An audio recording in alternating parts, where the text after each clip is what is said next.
Boss, nandito tayo ngayon sa kalsada. Nakita nyo kung gano'n ang mga traffic.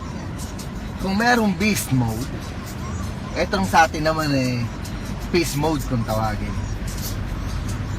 Papakitaan ko yung mga technique kung paano makalusot sa traffic nang hindi mo kailangang magalit. Napakadali lang. Halimbawa yung bus na yan, lulusot tayo mamaya dyan. Hintay mo lang, oh. Kita nyo yung taxi na yun? Malamang galit na yung ano yan, bus driver yan.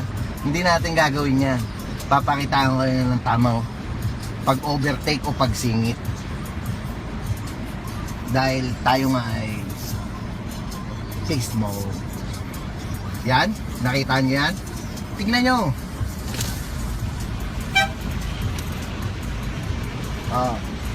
Siguradong hindi nagalit yan. Yun ang tinatawag na peace mode.